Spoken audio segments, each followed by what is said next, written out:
Segunda de Corintios capítulo 3, entonces versículos 7 en adelante.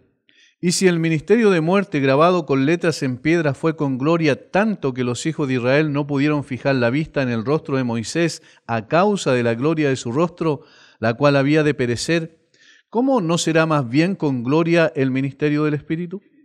Porque si el ministerio de condenación fue con gloria, mucho más abundará en gloria el ministerio de justificación. Porque aún lo que fue glorioso no es glorioso en este respecto en comparación con la gloria más eminente. Porque si lo que perece tuvo gloria, mucho más glorioso será lo que permanece. Así que teniendo tal esperanza usamos de mucha franqueza, y no como Moisés que ponía un velo sobre su rostro para que los hijos de Israel no fijaran la vista en el fin de aquello que había de ser abolido. Pero el entendimiento de aquellos se embotó porque hasta el día de hoy, cuando leen el antiguo pacto, les queda el mismo velo no descubierto, el cual por Cristo es quitado. Y aún hasta el día de hoy, cuando se lee a Moisés, el velo está puesto sobre el corazón de ellos. Pero cuando se conviertan al Señor, el velo se quitará. Porque el Señor es el Espíritu, y donde está el Espíritu del Señor, allí hay libertad. Por tanto, nosotros todos, mirando a cara descubierta como en un espejo la gloria del Señor, somos transformados de gloria en gloria en la misma imagen como por el Espíritu del Señor. Para poder contextualizar y ver un poquito bajo qué aspecto el apóstol Pablo está haciendo esta enseñanza, es siempre bueno recordar el propósito por el cual el apóstol estaba escribiendo esta segunda carta, porque ese es el gran paraguas, por decirlo así, bajo el cual necesitamos interpretar el texto. Recuerden que el apóstol Pablo había fundado esta iglesia hacía unos años atrás, y esta iglesia era y quizás fue una de las que le trajo más problemas de todas las que él fundó. Lamentablemente su crecimiento había sido débil, eran personas inmaduras, eso lo dice en 1 Corintios capítulo 3, le llama carnales, no en el sentido que hayan dos tipos de creyentes, uno carnal y uno espiritual, como se enseñó durante tanto tiempo, que no tiene ningún asidero en la Escritura en realidad, sino en el sentido de que había mucha inmadurez en ellos y esa inmadurez se manifestaba a través de varias cosas.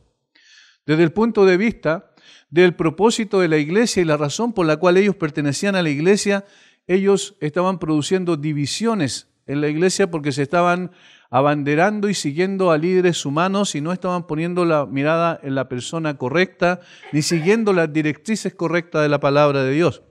Por eso Pablo tiene que exhortarles en su primera carta para corregir esas divisiones y llamarles a la unidad, porque él dice, Pablo no murió por ustedes en la cruz, Cristo sí murió por ustedes en la cruz, para llamar la atención sobre dónde debe estar puesta su atención.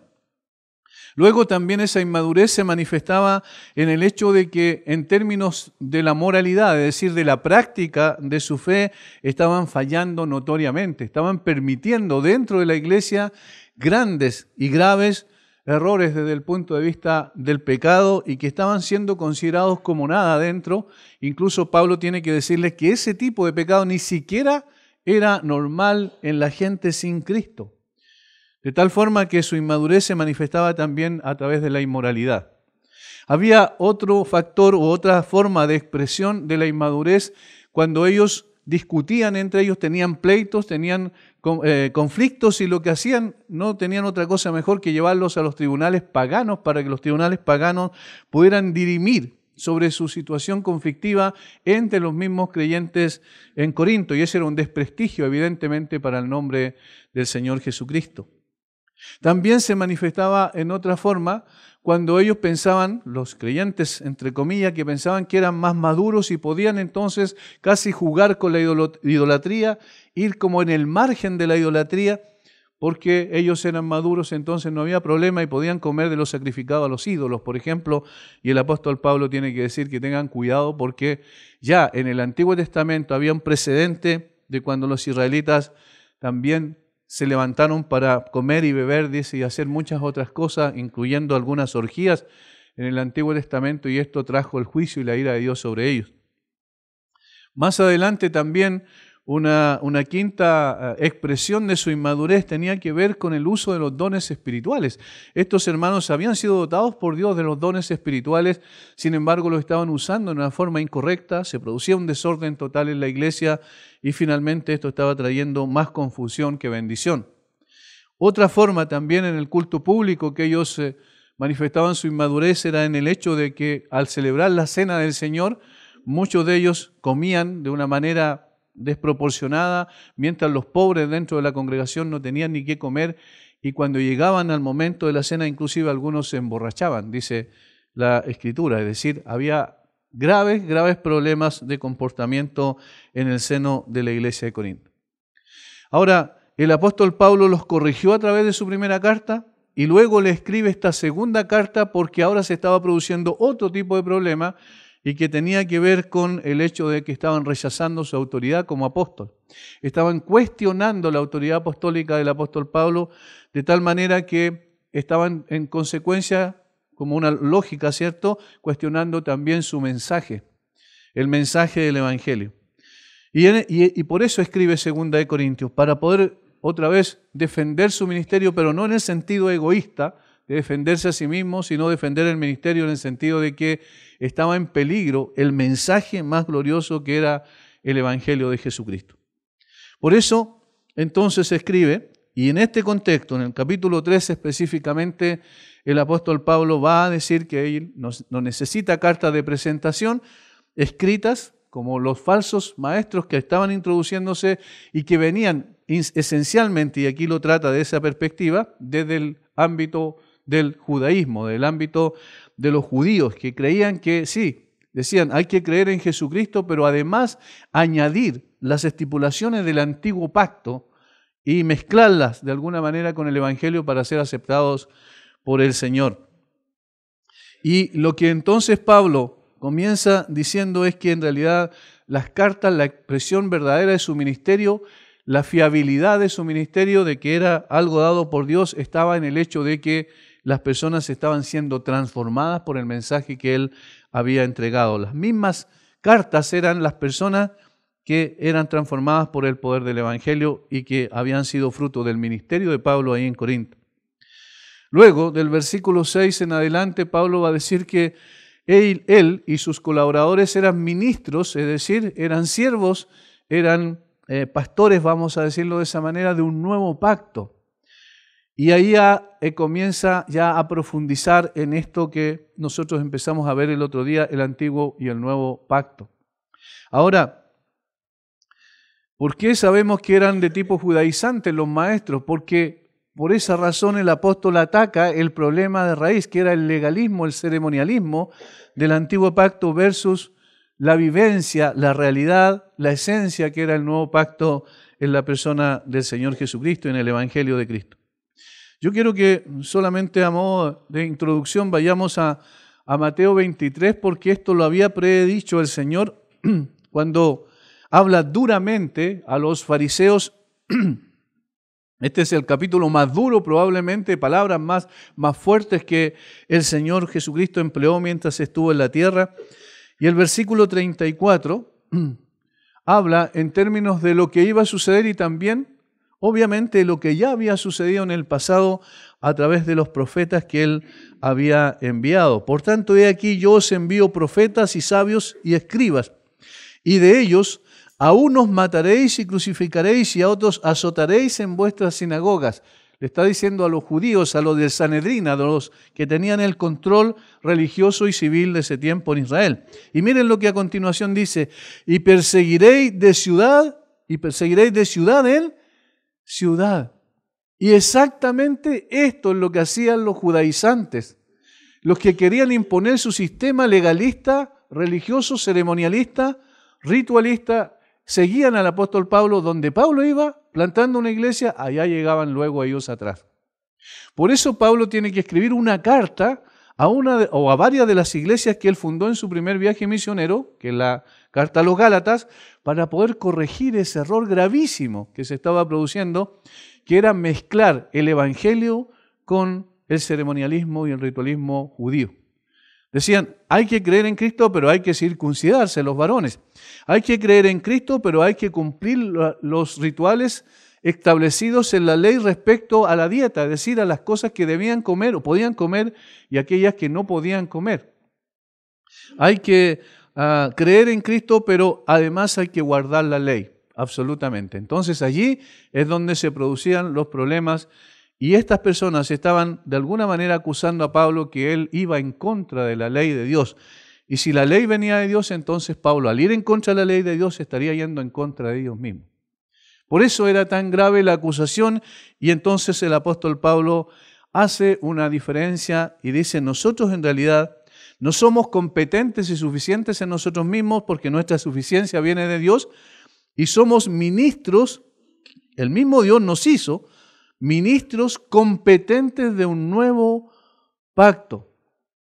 Ministros competentes de un nuevo pacto. Pablo va a decir ahora, entonces en estos versículos, que en realidad lo más importante era entender una cosa. El antiguo pacto tuvo su propósito y cumplió su propósito, pero el nuevo pacto es en esencia el mensaje establecido antes de la fundación del mundo para poder salvar a aquellos que Dios había escogido también antes de la fundación del mundo. Y este es mucho más eminente que el otro. Es mucho más perfecto que el otro, no en el sentido en que el antiguo pacto hubiese sido malo porque también venía de Dios, sino en el sentido de que por causa del hombre y la condición pecaminosa del hombre era infructuoso porque no podía llevar a la salvación, versus el Evangelio que sí puede llevar a la salvación. Por eso ahora nos vamos a detener en examinar el versículo 6 al versículo 11, porque aquí el apóstol da claramente una muestra de que el mensaje, no solo ellos eran ministros de un nuevo pacto, sino también el mensaje que ellos transmitían era mucho más poderoso y más glorioso que el antiguo. El cual asimismo nos hizo ministros competentes de un nuevo pacto, no de la letra, sino del Espíritu, porque la letra mata, mas el Espíritu vivifica. Y si el ministerio de muerte grabado con letras en piedra fue con gloria tanto que los hijos de Israel no pudieron fijar la vista en el rostro de Moisés a causa de la gloria de su rostro, la cual había de perecer, ¿cómo no será más bien con gloria el ministerio del Espíritu? Porque si el ministerio de condenación fue con gloria, mucho más abundará en gloria el ministerio de justificación. Porque aún lo que fue glorioso no es glorioso en este respecto en comparación con la gloria más eminente. Porque si lo que perece tuvo gloria, mucho más glorioso será lo que permanece. Una cantidad inmensa de veces, alrededor de 17 veces aparece en el capítulo 3 y capítulo 4 de 2 Corintios la palabra gloria o glorioso, que es en el fondo el subtema que hay bajo esta consideración. Lo que Pablo quiere hacer simplemente es exaltar la grandeza del nuevo pacto, la perfección del nuevo pacto que es obviamente el pacto del Evangelio. Pablo le llama el pacto del Espíritu, en comparación al pacto de la letra o en contraste al pacto de la letra. ¿Por qué utiliza estos dos términos? ¿Cuál es la finalidad? ¿Qué es lo que quiere mostrar? Y como vimos la semana anterior, obviamente necesitamos ir retrospectivamente en nuestra mente, ¿cierto?, hacia el monte Sinaí, porque allí se dio el primer pacto. En ese lugar especial el Señor vino, descendió a través de Moisés, tomó a Moisés como un intermediario y lo llamó para poder transmitir ese pacto que hizo con el pueblo de Israel y que posteriormente iba a ser demandado de ellos para el cumplimiento de este pacto. Hay algunas características que yo voy a reiterar nada más, porque la semana pasada vimos algo de eso, que tienen que ver con las diferencias que hay entre uno y otro. Primero, el antiguo pacto era un pacto externo, era la ley de Dios dada externamente en tablas de piedra, por eso Pablo habla de eso, no de la letra, y ahí está hablando de la letra, ¿cierto?, escrita en esas tablas de piedra cuando Moisés descendió desde el monte. Este pacto era condicional. ¿Qué significa? que Dios exigía obediencia, sometimiento absoluto a lo que Él demandaba a través de este pacto. El pacto es un acuerdo entre dos partes, ¿cierto? Pero en este caso, obviamente, Dios es el que toma la iniciativa para revelar su justicia. Eso era el pacto en realidad, resumido en los 10 mandamientos, es la revelación de la justicia y la santidad de Dios. Y lo que Él exige entonces para que el hombre tenga una relación con Él. Ahora, era condicional porque dependía de la reacción que el hombre tuviese a ese pacto. Si nosotros, no lo vamos a hacer, pero si nosotros vemos cada uno de los 10 mandamientos, es interesante porque cada uno de esos 10 mandamientos es como dijo Pablo, la ley es justa, buena y santa. Son buenos porque es la revelación del carácter de Dios. Pero ¿cuál es el problema? El grave problema no se encuentra en Dios ni su carácter, el problema se encuentra en nosotros y nuestro carácter. Entonces, ¿qué ocurrió? Que Dios, al demandar de nosotros esas estipulaciones del ser humano, ¿cierto? De los israelitas en particular, en forma directa, estos no pudieron cumplir. Ni ninguno del ser humano que ha pisado la tierra puede cumplir absolutamente con lo que Dios ha demandado. Y por eso entonces este pacto de la letra, este pacto llegaba a ser muerte. Porque si no cumples, mueres. Eso decía la ley. Si no cumples, mueres. Y por eso el apóstol Pablo, cuando le escribe a los Gálatas, donde trata específicamente con este problema entre la ley y la gracia, en el capítulo 3 lo dice con toda claridad.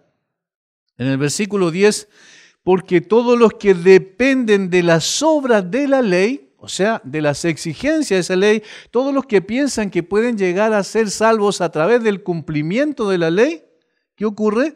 Están bajo maldición.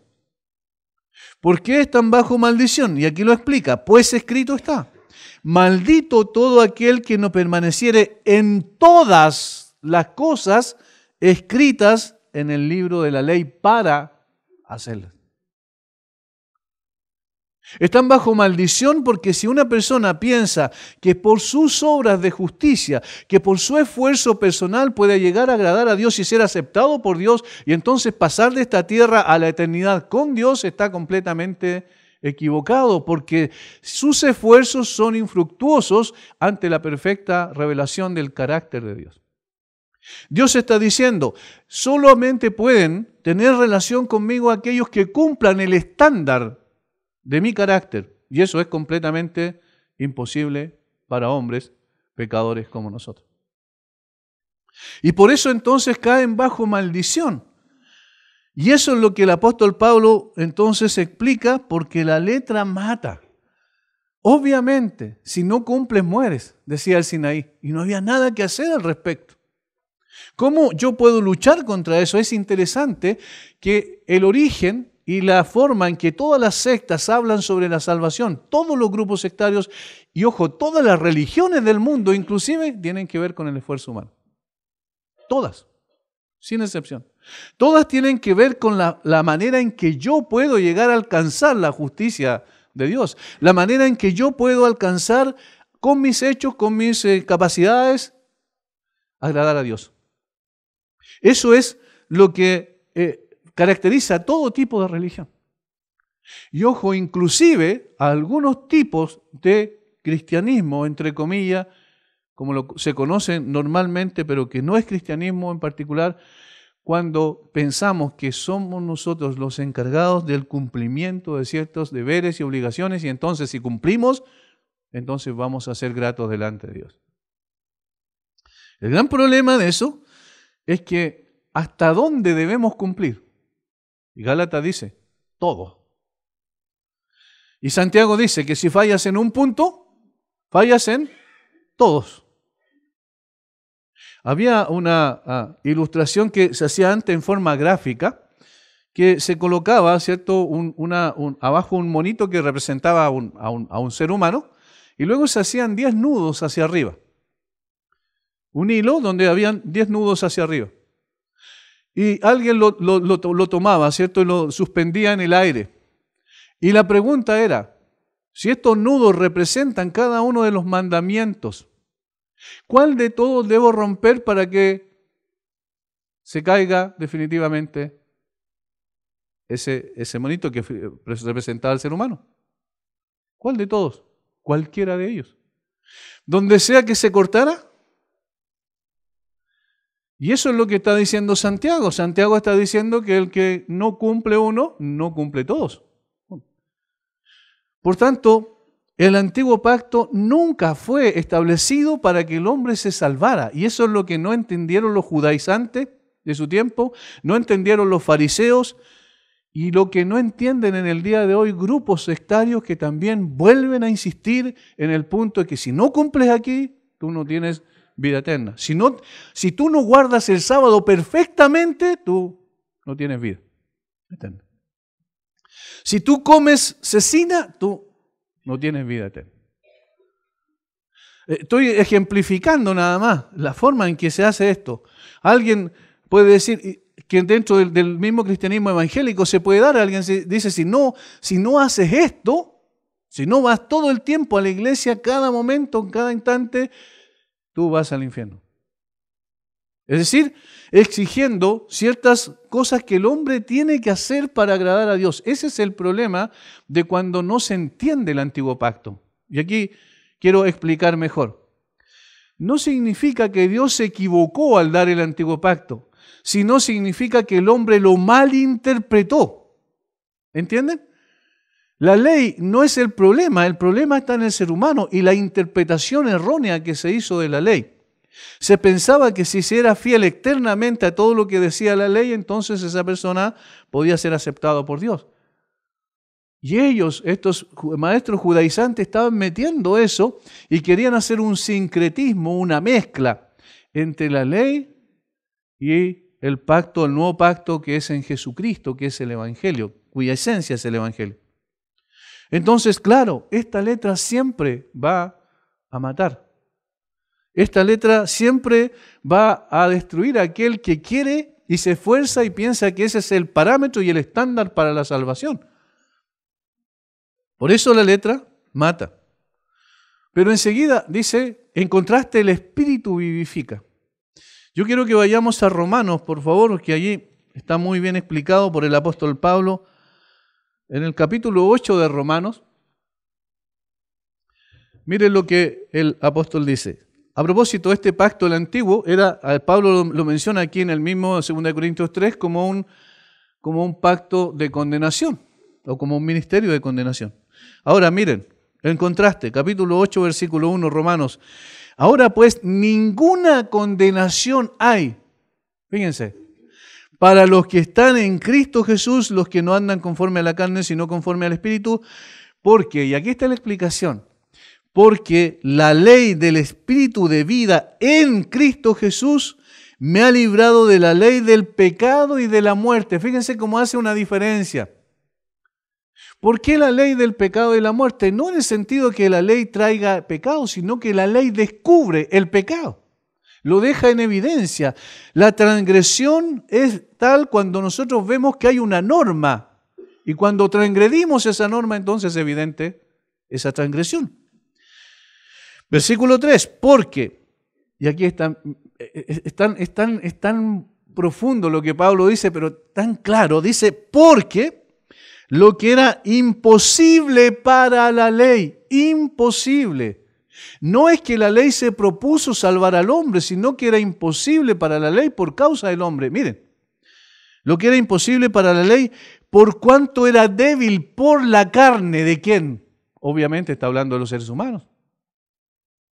Era débil por la carne, Dios. Siempre en la Biblia cuando Dios interviene hay algo hermoso. Siempre cuando Dios interviene soluciona los problemas del hombre. Lo que era imposible para la ley, por cuanto era débil por la carne, Dios, ¿aquí interviene Dios? Enviando a su Hijo en semejanza de carne de pecado y a causa del pecado, ojo que dice en semejanza, no dice que él tenía pecado. Pero en semejanza de carne de pecado se refiere a la humanidad, ¿verdad? A causa del pecado, condenó al pecado en la carne. Es decir, el Señor Jesucristo al tomar forma humana, la forma humana, ¿cierto? El carácter del hombre que no podía cumplir con la ley de Dios y entonces tenía que morir, tenía que ser condenado, el Señor Jesucristo lo cumple en la carne como hombre perfectamente y al morir condena al pecado en la carne. ¿Para qué? Miren, ¿cuál es el propósito? Para que la justicia de la ley, porque eso era, recuerden, la ley revelaba la justicia, la santidad de Dios, se cumpliese en nosotros. Que no andamos conforme a la carne, sino conforme al Espíritu. Allí está la explicación teológica. ¿Por qué la ley no puede dar vida? Porque nunca fue dada para dar vida.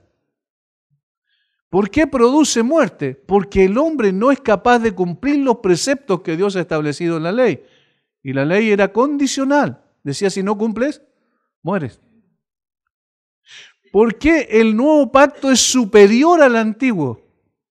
Porque el nuevo pacto es la revelación completa, plena, absoluta del carácter de Dios, pero no solo, y aquí está, esto es importante, no solo de la justicia, de la santidad de Dios, como lo era la ley, sino de la misericordia, la gracia y el amor de Dios. ¿Entienden? Es decir, ahora está completa la revelación. Ahora es absolutamente necesario entender entonces el propósito de la ley del Antiguo Testamento y para eso, porque eso es lo que puede surgir rápidamente, ¿cierto?, en la mente de uno. Y entonces, ¿para qué la ley? ¿Cuál será el propósito de la ley si en realidad nadie la podía cumplir? ¿Por qué la ley? Y entonces nosotros nos damos cuenta, por lo que el apóstol Pablo escribe en el capítulo 7, versículo 7 en adelante, que sí la ley tenía un propósito, sí tenía una razón de ser, sí tenía un objetivo preciso. ¿Qué diremos pues? ¿La ley es pecado? En ninguna manera, dice Pablo, pero yo no conocí el pecado sino por la ley. Fíjense, yo no conocí. Pablo no está diciendo es que él no era pecador antes de conocer la ley, sino que se dio cuenta de que era pecador cuando conoció la ley. ¿Entienden? En ninguna manera, pero yo no conocí el pecado sino por la ley, porque tampoco conociera la codicia si la ley no dijera, no codiciarás. ¿Ve? Ahora, otra vez explico, no significa que Pablo está diciendo, antes que yo conociera la ley no era codicioso, sino que estaba diciendo, me di cuenta que era codicioso cuando la ley me dijo no codiciar. Y esto es interesante, como hay un dicho popular bien feo que dice que la ley fue hecha para transgredirla, ¿cierto? Es decir, cada vez que hay una ley parece que eso coloca en el corazón del hombre un deseo más grande por transgredirla. Donde hay una ley, hay una transgresión. Ahora, por eso fue dada la ley, para que quedara en evidencia la condición del hombre. Lo coloco a través de un ejemplo muy simple. Si yo viniera aquí y me presentara delante de ustedes y alguien me hubiese pintado con carbón la cara y yo no me hubiese mirado en el espejo, sino vengo aquí en la mañana, ¿cierto? Y hablo con ustedes y ustedes todos estarían riéndose probablemente porque mi cara está sucia. Ahora, yo no me doy cuenta de eso, porque los ojos no tienen la capacidad de mirar el rostro. Yo no me doy cuenta de eso. ¿Cuándo yo me doy cuenta? Cuando yo voy y coloco un espejo delante de mí. Que el espejo deja en evidencia que yo tengo sucia la cara, pero el espejo no puede limpiar la cara. No sé si están entendiendo.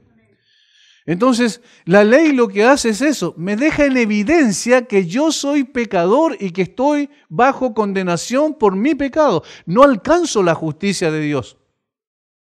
Pero la ley no me puede limpiar, porque es externa. Por tanto, lo que entonces nos surge ahora, si la ley fue dada para eso, entonces es frustración nada más. Porque alguien va a decir, ¿cómo? Miren, me dieron la ley, Dios quiere que yo cumpla esa justicia perfecta, pero yo no puedo, yo no tengo la capacidad de hacerlo. Y entonces Pablo le escribe a los Gálatas y le dice, bueno, la ley fue dada para esto. Fíjense, capítulo 3, Gálatas 3, versículo 19, en adelante, directamente el apóstol Pablo escribía así, era como que si tuviese un disputador ficticio, alguien que le estuviese refutando su enseñanza. Y Pablo dice en el versículo 19, capítulo 3 de Gálatas 19, versículo 19, entonces, ¿para qué sirve la ley? Fue añadida a causa de las transgresiones, para dejar en evidencia, ¿cierto? Miren, hasta, ya hay un adverbio de tiempo, ¿se fijan? Hasta. O sea, en un tiempo definido, hasta que viniese la simiente a quien fue hecha la promesa.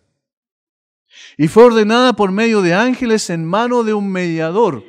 Y el mediador no lo es de uno solo, pero Dios es uno. Luego, la ley es contraria a las promesas de Dios en ninguna manera, porque si la ley dada pudiera vivificar, la justicia fuera verdaderamente por la ley. ¿Ven? Nunca la ley fue dada para justificar al hombre delante de Dios. Mas la Escritura lo encerró todo bajo pecado para que la promesa que es por la fe en Jesucristo, el nuevo pacto, fuese dada a los creyentes. Versículo 24. Y aquí está la respuesta directa. De manera que la ley ha sido nuestro ayo, nuestro tutor significa, nuestro instructor, para llevarnos a Cristo. Ahí está el propósito. Es nuestro instructor para llevarnos a Cristo. Entonces, cuando estas personas, estos falsos maestros, estaban tratando de convencer a los corintios de que el apóstol Pablo estaba yendo en contra de la ley, estaban completamente equivocados, porque lo que el apóstol Pablo estaba haciendo al predicar el evangelio de Jesucristo, estaba diciendo la ley cumplió perfectamente su propósito, que era llevar al hombre, colocarlo bajo condenación y conducirlo a los pies de Cristo para salvación.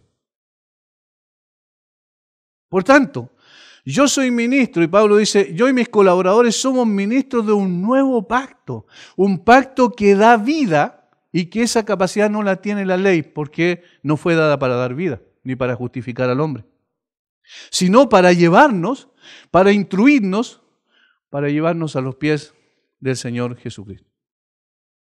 Por tanto, entonces, no hay contradicción entre uno y otro pacto, esto es lo que yo quiero dejar claro, sino que por el contrario, hay un hilo, ¿verdad?, de revelación que sirvió para llevar como una sombra a la realidad.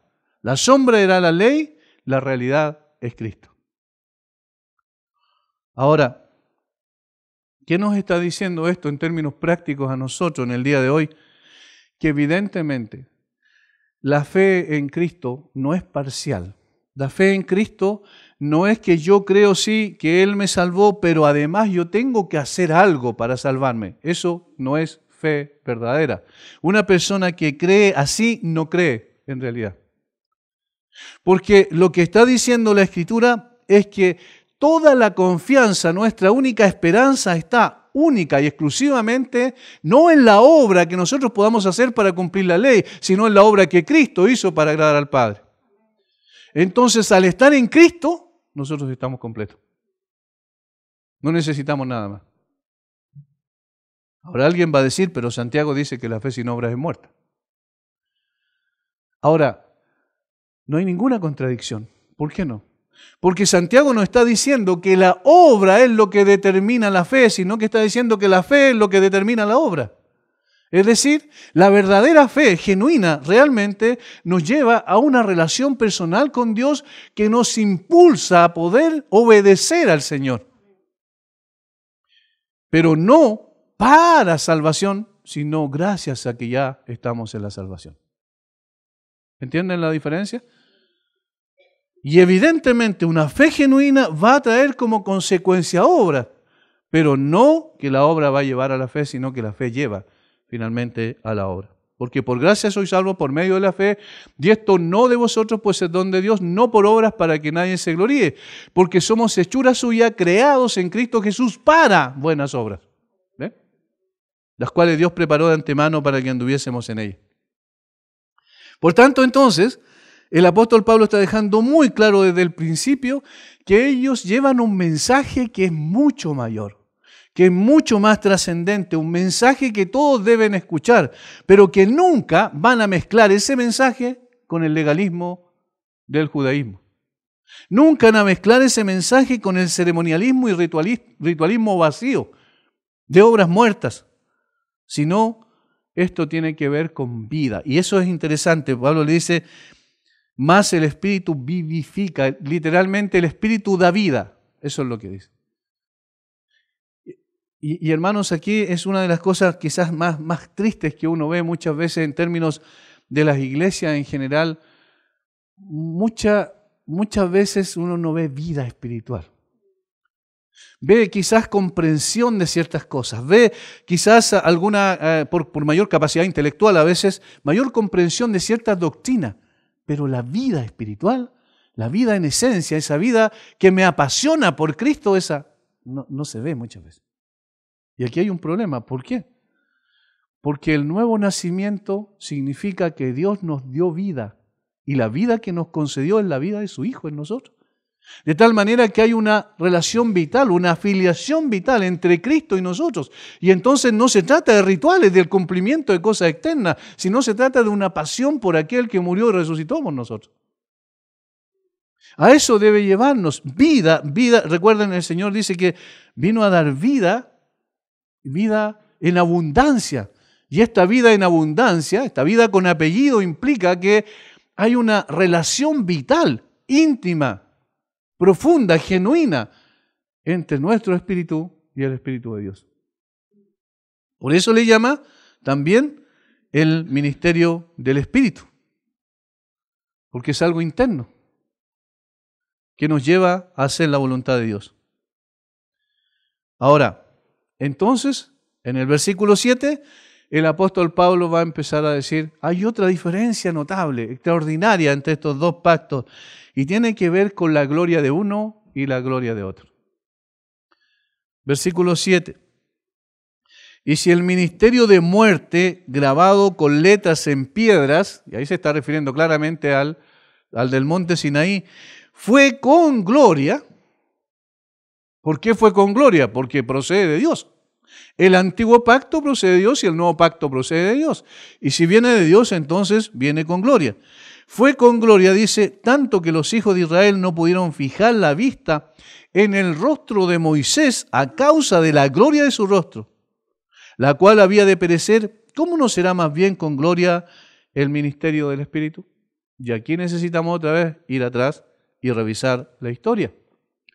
¿A qué estaba apuntando específicamente el apóstol Pablo? Éxodo 34, el segundo libro de la Biblia. Éxodo 34, Moisés sube al monte, está con el Señor 40 días y 40 noches. El Señor le transmite su ley perfecta, la escribe en dos tablas de piedra. Posteriormente, Moisés baja y lo que estaba viendo abajo realmente fue un desastre porque había orgía, había adoración a un ídolo, a un becerro, que era una imitación de uno de los dioses egipcios, y ese era los dioses que lo sacaron de Egipto, decían ellos. Finalmente, recuerden lo que pasó, fueron quebradas esas tablas de la ley y además de ser quebradas las tablas de la ley, lo que pasó fue que Dios se airó contra el pueblo y manifestó su justicia, su juicio. Posteriormente, entonces, Moisés sube nuevamente. En el capítulo 34 está registrado eso, sube otra vez y está con Dios nuevamente 40 días y 40 noches. Baja con una copia exacta de la ley, en versículo 27, y se enfrenta a los israelitas. Y Jehová dijo a Moisés, escribe tú estas palabras, porque conforme a estas palabras he hecho pacto contigo y con Israel. Ahí está el antiguo pacto. Y él estuvo allí con Jehová 40 días y 40 noches, no comió pan ni bebió agua, y escribió en tablas las palabras del pacto, los 10 mandamientos. Y aconteció que descendiendo Moisés del monte Sinaí con las 2 tablas del testimonio en su mano, miren lo que pasó. Al descender del monte no sabía Moisés que la piel de su rostro resplandecía. Pues después que hubo acabado, que hubo hablado con Dios. Y Aarón y todos los hijos de Israel miraron a Moisés, y aquí la piel de su rostro era resplandeciente, y tuvieron miedo de acercarse a él. Entonces Moisés los llamó y Aarón y todos los príncipes de la congregación volvieron a él y Moisés les habló. Después se acercaron todos los hijos de Israel a los cuales mandó todo lo que Jehová le había dicho en el monte Sinaí. Y cuando acabó Moisés de hablar con ellos, puso un velo sobre su rostro. Cuando venía Moisés delante de Jehová para hablar con él, se quitaba el velo hasta que salía y saliendo decía a los hijos de Israel lo que le era mandado. Y al mirar los hijos de Israel el rostro de Moisés, veían que la piel de su rostro resplandecía. Y volvía Moisés a poner el velo sobre su rostro hasta que entraba a hablar con Dios. ¿Qué es lo que sucedió allí en ese momento? Bueno, lo que Pablo está diciendo, que el ministerio del antiguo pacto, el de Sinaí, fue con gloria. ¿Y cómo se manifestó esa gloria? Además de otras cosas que vamos a ver enseguida. Con el hecho de que cuando Moisés estaba hablando con Dios y luego venía al pueblo a hablar con él o con ellos, Moisés ni siquiera se daba cuenta, pero su rostro resplandecía. No era la gloria de Moisés, porque él era un hombre. Era el reflejo de la gloria de Dios en Moisés. Es decir, Dios se reflejaba, vamos a entenderlo mejor, es como el sol iluminando la luna y la luna reflejando la gloria del sol. Moisés era simplemente eso, era un reflector de la gloria de Dios. ¿Por qué? Porque obviamente el pacto revelaba la justicia y la santidad perfecta de Dios, el carácter inmaculado de Dios. Y por eso entonces se manifestaba a través de ese rostro resplandeciente, como dice la Biblia. A tal punto era ese rostro resplandeciente que los israelitas ni siquiera podían mirarlo. Y cuando Moisés se dio cuenta de que efectivamente su rostro resplandecía, se colocó un velo para que los israelitas no pudiesen mirar a Moisés, el rostro de Moisés en la gloria que reflejaba de Dios. Ahora, ¿de qué otra manera también se ve la gloria de Dios? Éxodo 19, ahora. Éxodo 19, cuando recién desciende Dios por hablar con Moisés y todo el pueblo empieza a ver las manifestaciones en el monte que reflejan también la grandeza, la gloria, la soberanía y el poder de Dios. Vamos a leer del versículo 7 en adelante, 19, 7 en adelante. Entonces vino Moisés y llamó a los ancianos del pueblo y expuso en presencia de ellos todas estas palabras que Jehová le había mandado. Y todo el pueblo respondió a una y dijeron: todo lo que Jehová ha dicho haremos. Y Moisés refirió a Jehová las palabras del pueblo. Entonces Jehová dijo a Moisés: he aquí yo vengo a ti en una nube espesa para que el pueblo oiga mientras yo hablo contigo y también para que te crean para siempre. Y Moisés refirió las palabras del pueblo a Jehová. Y Jehová dijo a Moisés: ve al pueblo y santifícalos hoy y mañana, y laven sus vestidos, y estén preparados para el día tercero, porque el tercer día Jehová descenderá a ojo de todo el pueblo sobre el monte de Sinaí. Y señalarás término al pueblo en derredor, diciendo: guardaos, no subáis al monte, ni toquéis sus límites. Cualquiera que tocare el monte de seguro morirá. Cuidado, no se acerquen. ¿Por qué? Porque era el reflejo de la santidad y la justicia de Dios. No lo tocará a mano, porque será apedreado, asaeteado, sea animal o sea hombre, no vivirá. Cuando suene largamente la bocina, subirán al monte. Y descendió Moisés del monte al pueblo y santificó al pueblo y lavaron sus vestidos. Y dijo al pueblo: estad preparados para el tercer día, no toquéis mujer. Aconteció que al tercer día, cuando vino la mañana, vinieron truenos, relámpagos y espesas nubes sobre el monte, y sonido de bocina muy fuerte, y se estremeció todo el pueblo que estaba en el campamento. Miren, la presencia de Dios en su justicia y santidad provoca un estremecimiento en el pueblo. ¿Por qué? Porque el hombre es pecador, no puede estar delante de un Dios santo. Ahora, esto mostró que lo que Dios iba a decir a través de su pacto era algo glorioso, porque reflejaba la gloria y el carácter de Dios. Sin embargo, Pablo está diciendo acá que esa gloria no es comparable con la gloria del nuevo pacto. ¿Y por qué dice eso? Es muy interesante esto. El apóstol Pablo Dice en el versículo 7, y si el ministerio de muerte, grabado con letra en piedra, fue con gloria, no desconoce que fue con gloria porque el carácter de Dios, tanto que los hijos de Israel no pudieron fijar la vista en el rostro de Moisés a causa de la gloria de su rostro, la cual había de perecer. Aquí está la razón porque su gloria no fue completa, porque iba a desvanecerse. ¿Qué ocurría? Cuando Moisés entraba a hablar con Dios, entonces no tenía velo, ¿cierto? Cuando Moisés salía, su rostro resplandecía. Pero ¿por qué otra vez volvía a hablar con Dios? Porque ya la gloria se estaba desvaneciendo. El reflejo de su rostro ya se estaba desvaneciendo. Volvía, hablaba con Dios y luego volvía a reflejar la gloria de Dios afuera. ¿Entienden? Es decir, era como la neblina, vamos a decir. La neblina aparece en la mañana, luego que sale un poco el sol, se desvanece. Entonces era una gloria que había de perecer. ¿En qué sentido está hablando Pablo aquí? Está diciendo que este pacto antiguo había de tener un fin. No iba a permanecer para siempre. Ahora, el versículo 8 es la pregunta comparativa. ¿Cómo no será más bien con gloria el ministerio del Espíritu? Y aquí dice, si eso tuvo gloria, el ministerio del Espíritu, el Evangelio de Jesucristo es mucho más glorioso todavía. Eso es lo que está diciendo. Y yo quiero que veamos algunas cosas. ¿Por qué es tan glorioso? El Evangelio es glorioso porque aquel que es el mensaje y el mensajero del Evangelio por esencia, Jesucristo, es glorioso. Vamos a ver algunas cosas.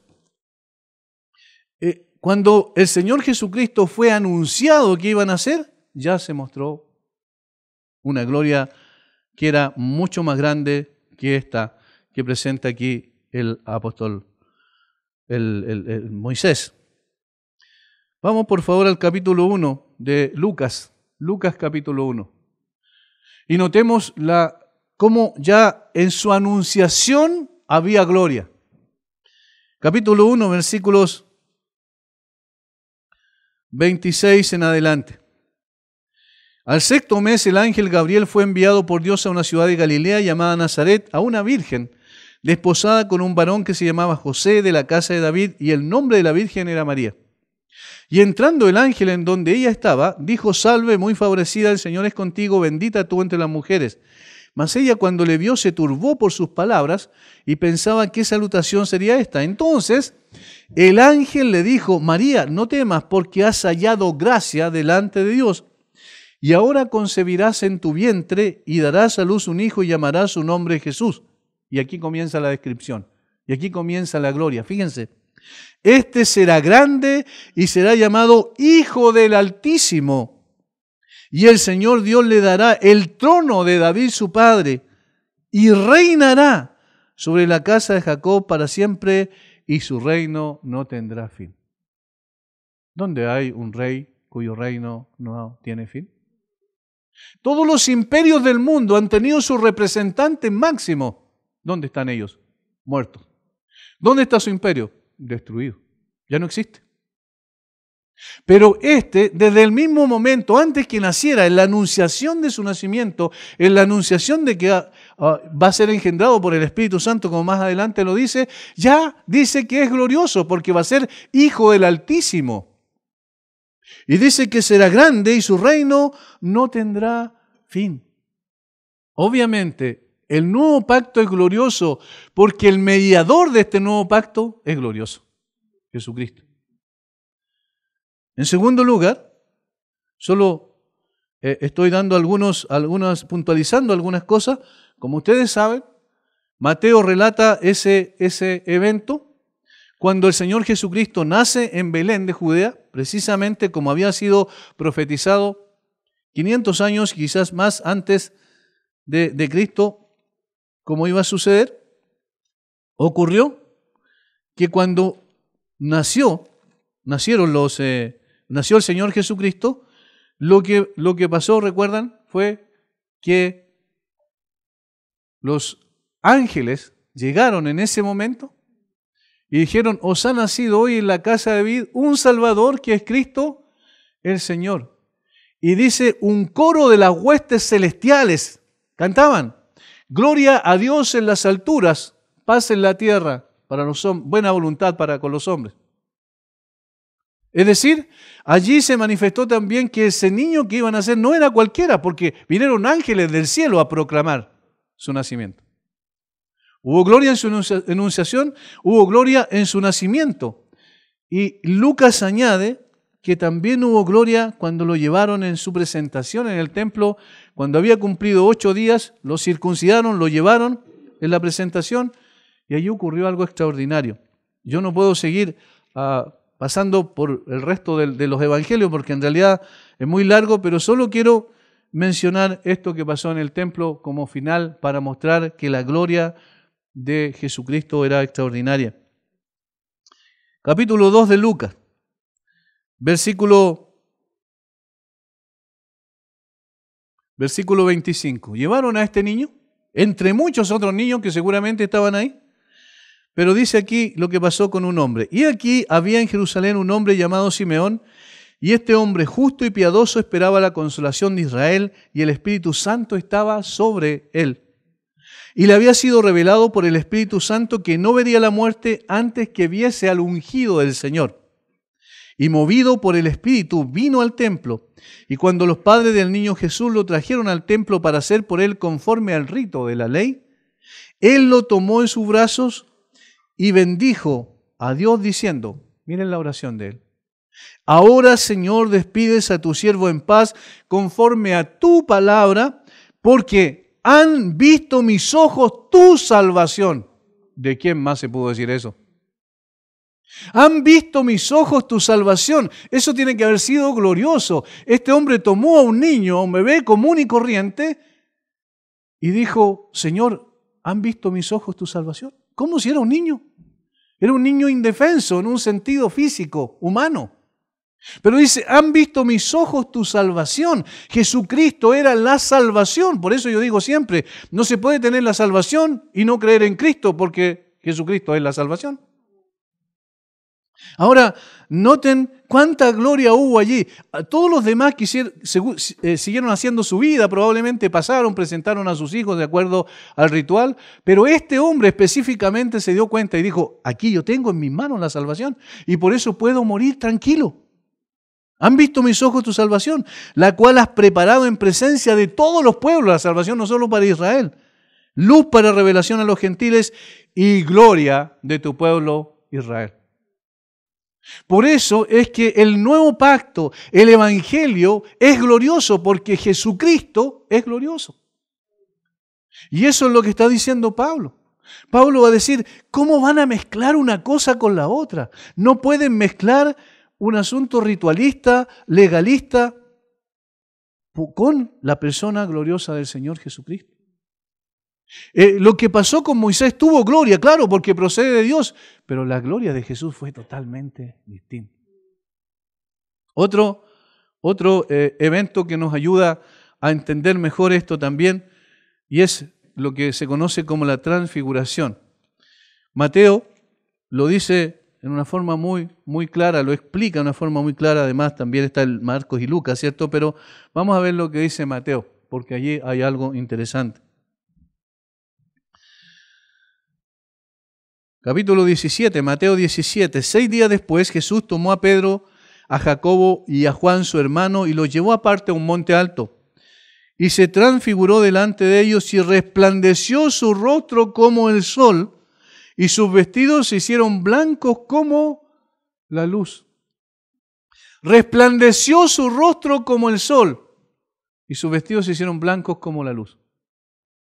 Y aquí está otra vez la comparación. ¿Recuerdan? Moisés baja, desciende y resplandece su rostro. Y no pueden fijar la mirada en él porque el resplandor era demasiado grande. Pero, y aquí está la diferencia. El resplandor de Moisés era un reflejo de la gloria de Dios, como si rebotaba la luz y entonces resplandecía. El de Jesucristo es distinto, porque no venía de ninguna parte, sino de sí mismo. Las palabras que utiliza el evangelista y también Lucas en particular, es como si el Señor se hubiese sacado un traje. se hubiese abierto el traje y quedara expuesto como Él era. Obviamente es el traje de la humanidad que el Señor Jesucristo traía, y en ese momento de la transfiguración Él abrió su traje y lo que resplandeció era de sí mismo. ¿Entienden la diferencia? Es decir, Él era el sol, vamos a decir, y Moisés era la luna. La gloria de Jesús era gloria de sí mismo. No era una gloria que Él reflejaba, era la gloria que procedía de su mismo ser, de su ser esencial como el Dios Todopoderoso. Y entonces, el Evangelio es la expresión de esa gloria. El Evangelio es la manifestación de esa gloria. El Evangelio es la buena noticia de lo que Dios hizo en Jesucristo para revelar su gloria.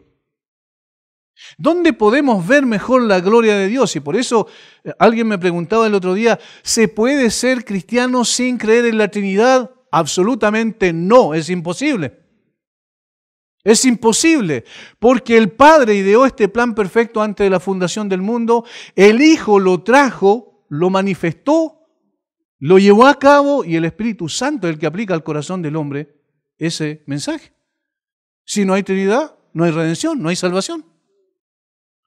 Ahora, hermanos, es maravilloso lo que dice la Biblia y el complemento perfecto que ella tiene. Porque Pablo, cuando habla de la eminencia de Cristo, de que Él es preeminente, en Colosenses capítulo 1, versículo 15, dice, refiriéndose a Cristo, Él es la imagen del Dios invisible. Él es la imagen. Luego, el autor de Hebreos en capítulo 1, otra vez repite un concepto similar, refiriéndose a Jesús, el cual, siendo el resplandor de su gloria, ¿ven? Jesucristo es el resplandor de su gloria. Por tanto, es mucho más eminente el nuevo pacto. Dice, y la imagen misma de su sustancia. La imagen misma de su ser. El que me ha visto a mí, ha visto al Padre. El que no me ha visto a mí, no ha visto al Padre. Es decir, Jesucristo, hablando a los discípulos, si los discípulos entendían quién era Él, entonces tenían una comprensión correcta de quién era el Padre.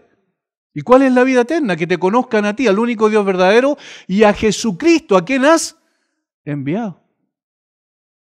¿Lo notan? Entonces lo que Pablo está diciendo aquí es que evidentemente el nuevo pacto es mucho más glorioso que el antiguo, porque el mediador del nuevo pacto es Dios mismo hecho hombre.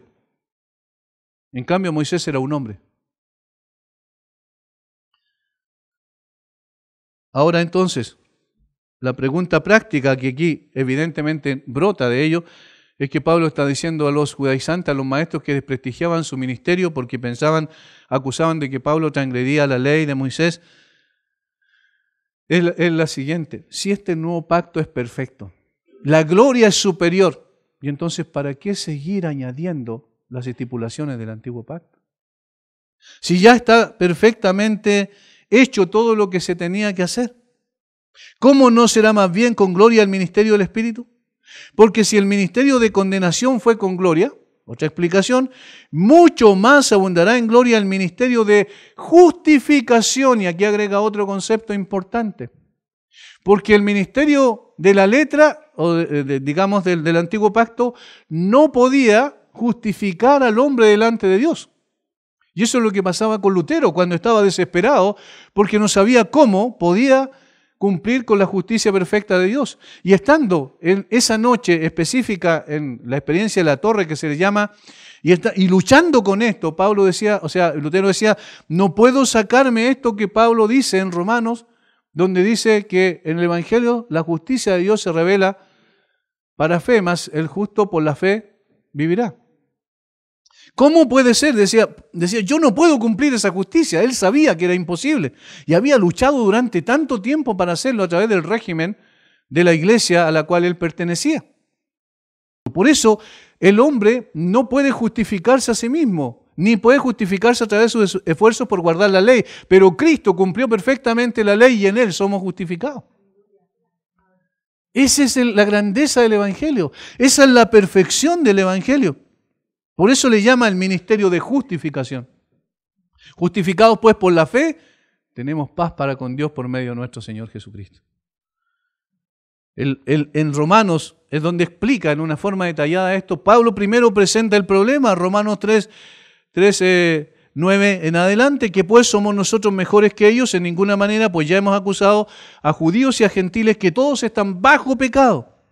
Como está escrito, no hay justo ni aun uno, no hay quien entienda, no hay quien busque a Dios, todos se desviaron, a unas se hicieron inútiles, no hay quien haga lo bueno, no hay ni siquiera uno.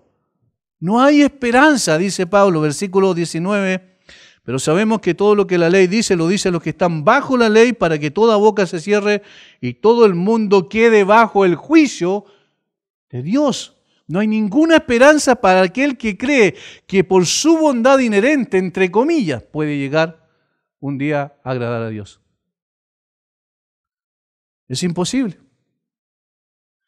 Y entonces viene la buena noticia, versículo 21.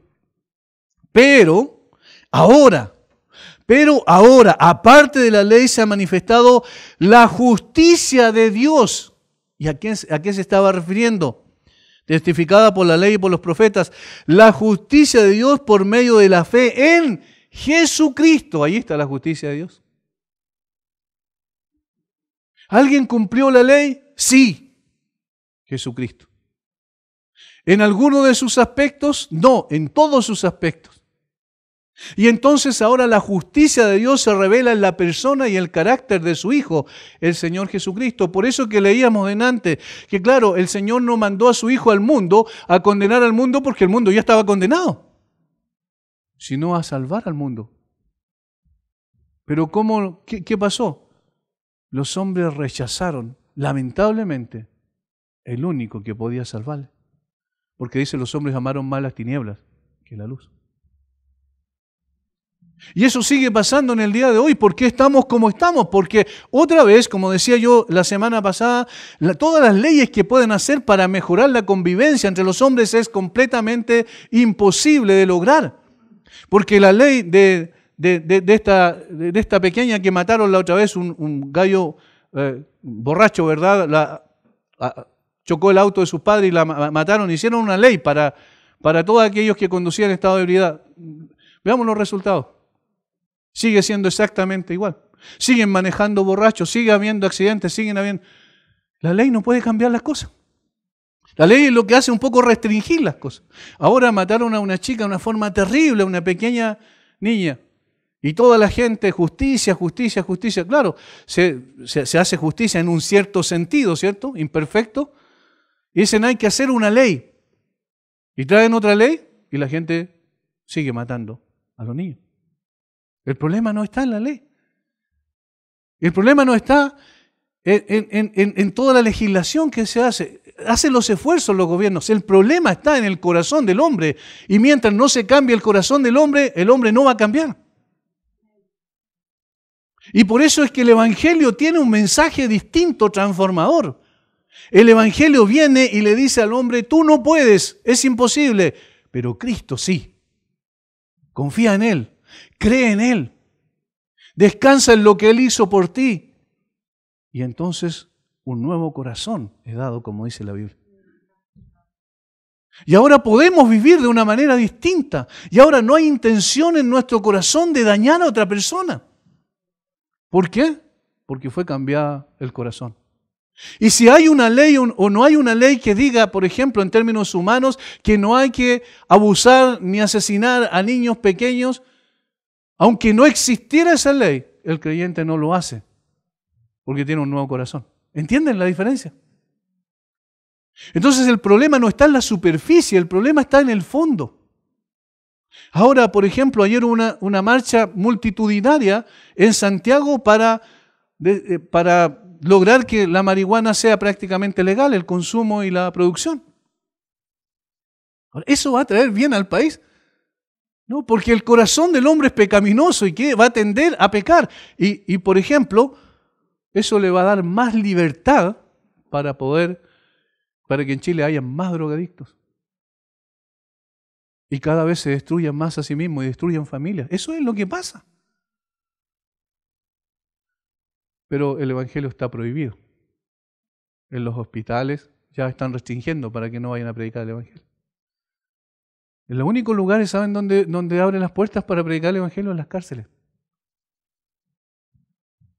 Y está prohibido en los colegios porque es una religión y somos un Estado laico, entonces no tiene que haber religión ahí. Si se permitiera la predicación del Evangelio en los colegios, esos niños cuando crecen no irían a la cárcel. Porque el Evangelio tiene esa gloria más eminente de cambiar y transformar la vida de la persona. La ley no puede hacer eso. Por eso es que estamos seguros, estamos ciertos, que cuando un país restringe, una sociedad restringe el Evangelio y lo encierra dentro de 4 paredes, se destruye a sí misma. Eso es lo que está pasando. Y es interesante y al mismo tiempo doloroso el hecho de que no permitan ninguna religión, dicen, en los colegios, cuando eso es mentira, porque sí permiten religiones, lo que no permiten la religión cristiana. Y esas religiones que permiten son venidas de la India, por ejemplo, del Oriente, el hinduismo, el budismo. Hoy día en cualquier parte ustedes lo pueden encontrar. Hay programas de televisión que tienen a gente que practican eso. Pero cuando se trata del cristianismo, inmediatamente eso es malo. En el fondo el hombre está dejando la única posibilidad que tiene de ser transformado. Y ese es Jesucristo y ese es el Evangelio. Por eso la gloria del Evangelio es más eminente. Hermanos, por eso necesitamos seguir predicando este mensaje, porque somos ministros de un nuevo pacto, no de la letra, sino del Espíritu, de un pacto que es más glorioso que el anterior. El otro es de condenación, este es de justificación. Termino con esto, porque si lo que perece, dice Pablo, tuvo gloria, mucho más glorioso será lo que permanece. Ese nuevo pacto vino para quedarse y permanece para siempre. Y tiene resultados eternos, más allá de esta tierra. Por eso damos gracias al Señor por su bendito Evangelio. Padre, gracias por tu palabra. Gracias porque una vez más nos has mostrado, Señor, dónde está el problema. El corazón del problema es el problema del corazón. La ley no puede cambiar el corazón porque era algo externo, pero el Evangelio sí, porque cambia el corazón. Y Señor, esa es nuestro gozo, nuestra alegría. No somos nosotros mejores que nadie que pisa esta tierra y la única diferencia es que tu gracia nos alcanzó con ese Evangelio. Y al mirar a Cristo muriendo por nuestros pecados podemos tener tranquilidad y paz en nuestro corazón. Podemos tener directrices claras, Señor, en cuanto a la ética y a la moral. Podemos saber cómo vivir y para qué vivir. Tenemos el gran privilegio de ser llamados tus hijos. Un título que nadie nos puede quitar jamás. Solo por tu gracia. Y por eso pedimos a ti, Señor, que tú coloques tu palabra en el corazón de aquellos que todavía no han nacido de nuevo. Aquellos que todavía, Señor, siguen teniendo su mirada puesta en el hombre y las capacidades que el hombre tiene para resolver sus problemas. Señor, cambia su perspectiva, obra en su corazón y revela el glorioso Evangelio de Jesucristo, que resplandezca en medio de la oscuridad para darles vida, Señor, y vida eterna. Gracias una vez más. Te alabamos por tu palabra bendita. En el nombre de Jesús. Amén.